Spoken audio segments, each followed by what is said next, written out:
Well, thank you so much for joining us today. My name is Emily Maung-Douglass, and I'm with Louisiana Sea Grant at LSU. On behalf of Gulf of Mexico Sea Grant's Oil Spill Science Outreach Team, I'm very happy to welcome you to today's event, commemorating 10 years of GoMRI science here in the state of Louisiana. Before we get into today's actual event, I'd like to just go over a couple of quick housekeeping tips. Live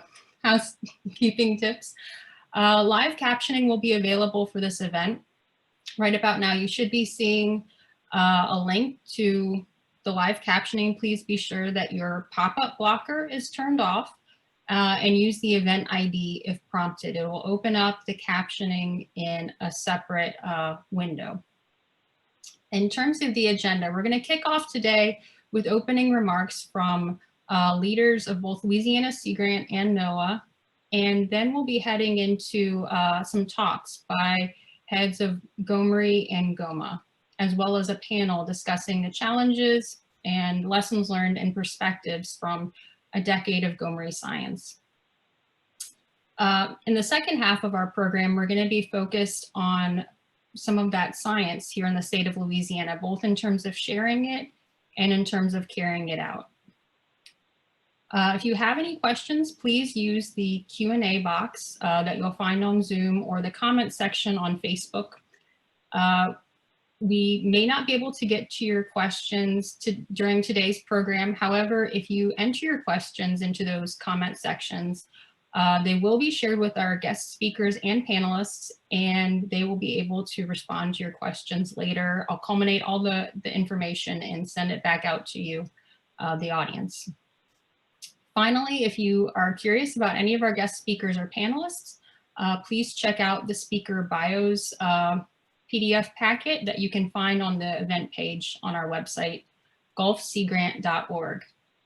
So with that, I would like to welcome Dr. Robert Twilley to the stage. He is going to be talking to us for those opening remarks now. Thank you so much. Take it away, Robert. Okay, thanks, Emily, and good afternoon. So I want to welcome everybody to this great celebration.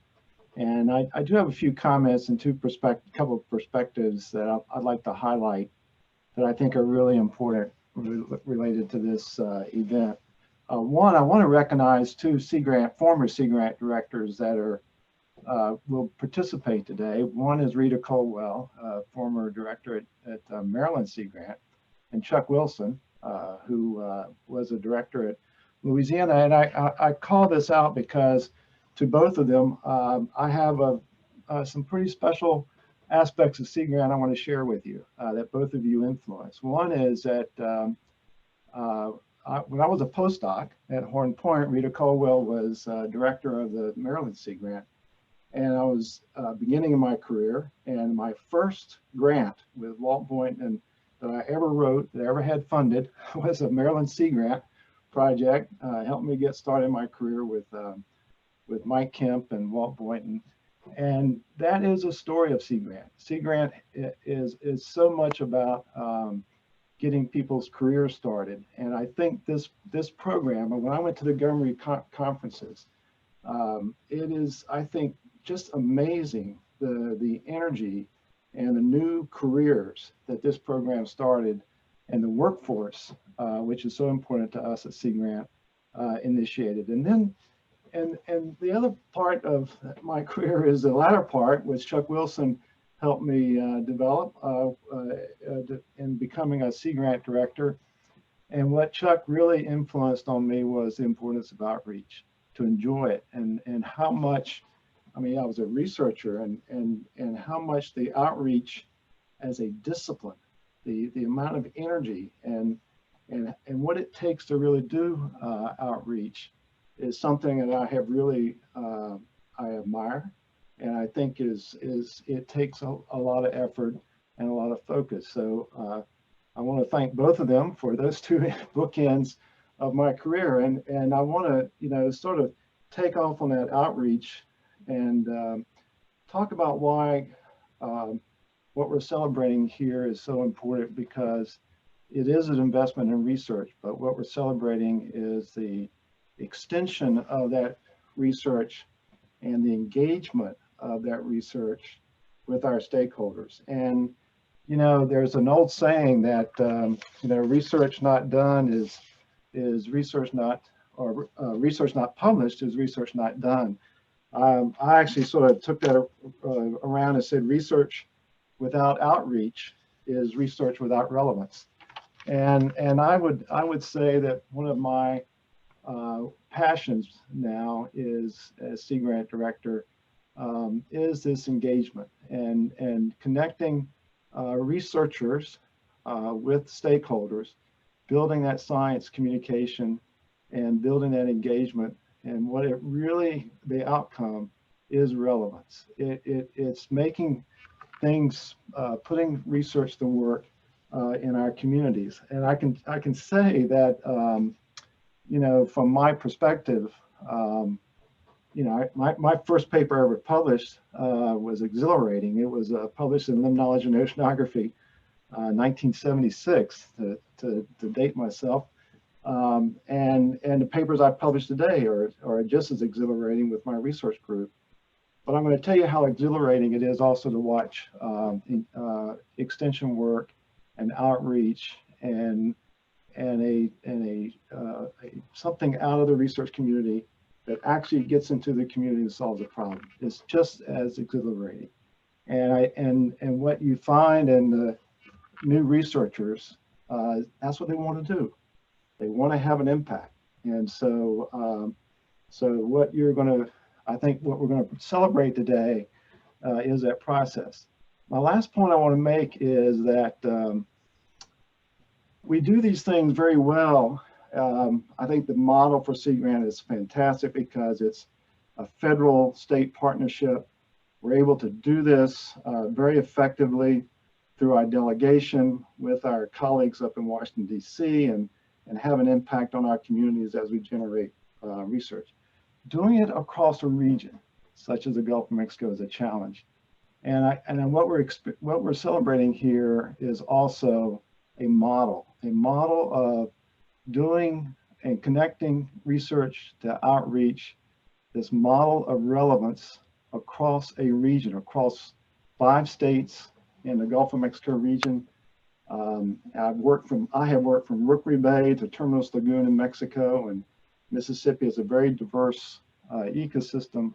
So I want to congratulate everyone who was able to make this model work. Steve and the team, you did a fantastic job of combining a Gulf of Mexico program within our individual states, and I celebrate that and congratulations. And so I think the challenge is how we move forward, and I look forward to those discussions. GOMCON, our Gulf of Mexico conference, we're excited about, and other ways we can keep this model going. I look forward to working with those in the Gulf to do that. Now, it's a great pleasure for me to introduce the next speaker, Rear Admiral Gallaudet, who certainly knows the Gulf of Mexico, certainly knows the transition zones between Mississippi and Louisiana. So, Rear Admiral, it's all yours. Thanks so much, Robert. It seems like forever that we were together down in Louisiana, and I can't wait for the time I can visit you again in person. But so this is great to be here for this Louisiana Decade of Discovery celebration event to recognize all the accomplishments of GoMRI. And you know, I've been making the rounds here, as Steve Sempier knows. I've done Mississippi and Alabama, and I'm not getting tired. I'll tell you, I'm getting more energized as I go. I'm just hearing all the great work being recognized. And as you mentioned, Robert, I have a deep personal attachment to the Gulf Coast. I lived in Mississippi for a time, and then I lived in Louisiana. Really loved my time in Louisiana. I lived in Slidell, had a beautiful view of Lake Pontchartrain from my apartment, and I just fell in love with the people, the environment, the beautiful natural environment, and of course the food and the fishing. You know, you cannot live in the Gulf and not enjoy that. And then of course some of you might know that I lost my house in Hurricane Katrina when I lived in Mississippi, so I really identify with the challenges that the Gulf faces. Certainly this year it's been incredible. I mean, record-setting season. We've had 11 landfalling hurricanes this year, a record. 29 named storms. And some of the most severe have hit the Gulf Coast. We've had Laura and Sally and Beta, Delta, Zeta, and now Eta. Incredible. Amazing, amazing time. And the Gulf has just been in the middle of it all. And so I really have to applaud the resiliency of the people of the Gulf Coast. And add on to that, things like harmful algal blooms, hypoxia, and another oil spill, the Taylor spill. So there's really a lot of challenges that have been faced. And I think what they've highlighted are the importance of science to address these challenges. And that's why I couldn't be more proud of my NOAA team that has stepped up to these challenges. Our National Weather Service, for example, and our Office of Ocean and Atmospheric Research that have for decades helped improve our weather modeling and forecasting. All of the storms I named were forecast incredibly well, really setting records for accuracy, informing evacuations of thousands and saving lives. I'm just incredibly proud of my people there. And then you have folks like the NOAA Data Buoy Center in Stennis Space Center who provided the critical observation data that helped us warn and provide those warnings. Then we had folks like from our National Ocean Service that conducted overflights immediately after these storms, that the imagery of which allowed emergency managers again to plan their routes and make decisions on rescuing, as well as beforehand staging supplies and executing preparedness actions. And we've also had our navigation response team in Stennis and our NOAA ship Thomas Jefferson that performed critical safety of navigation surveys following the storm to open up shipping channels. Like, for example, the TJ did a survey of the Calcasieu Channel and found a barge in the middle of the channel that had broken loose and sunk. This barge was the size of an Olympic swimming pool. I mean, a serious navigation hazard. And we were able to identify that and ensure shipping could resume safely immediately following the storm. So I'm really proud of those actions. And as I mentioned, the harmful algal blooms we've been forecasting. Really important to get those warnings out as well, just like weather. And then hypoxia. We've been characterizing the hypoxia zone in the Gulf to better inform decisions from the agriculture sector going forward to limit the amount of nutrient runoff that occurs. And then lastly, we applied a lot of really advanced science and technology to give data to the Coast Guard on that Taylor spill to and allow them to take litigative action and cap the spill actually. So on talking about GoMRI, so this is just all kind of a prelude to talk about all the wonderful work of GoMRI. And a couple things about it I think that are really worth, I think are models going forward for my agency and other agencies in executing science-based applications of their mission. One is the public-private partnerships and moving more into that realm instead of just having the government or a state do it alone. I think we've proven that with GoMRI and responding to disasters and providing critical data for that response. Another key part is the robust partnership between universities and the government, as Robert talked about very well, and states, of course, and applying cutting-edge science discoveries for these important purposes. And then also, I'm really, as you mentioned, Robert, so well, and I couldn't articulate it any better, the importance of extension activities, and certainly this is Sea Grant, to ensure that this information and data can be applied to decisions and decision makers in coastal communities to help them rebuild, maintain resilience, and restore their economies and ways of life. So really, really terrific stories, and I'm really just so proud of the Sea Grant program that NOAA runs. And there are others too. Of course, our Office of Response and Restoration, that's our oil spill lead in NOAA, and they've been on the front lines for this effort, conducting really critical science. Our emergency response and assessment and restoration divisions within that office have been just superb. I mean, they really are the heroes in this game, and I also couldn't be more proud of their work. And then in some of that work, I have to say that the science has been incredible and superb. In fact, I'll highlight one in particular. Dr. Chris Barker was the lead author on a recent synthesis submission into the Journal of Marine Science and Engineering. And this was the cover article of a recent issue about all the activities that GoMRI has promoted to understand oil spill science, which is one of the most complex endeavors I've ever seen. I mean, it's not just the physical environment, then you have the complex physics of oil, and you're talking about meteorology and oceanography and marine chemistry, and it's really just incredible. And he capped off that article with a terrific piece about the applications of artificial intelligence and machine learning in future modeling. And actually, we're already applying those today to improve our modeling capabilities for the ocean and the atmosphere.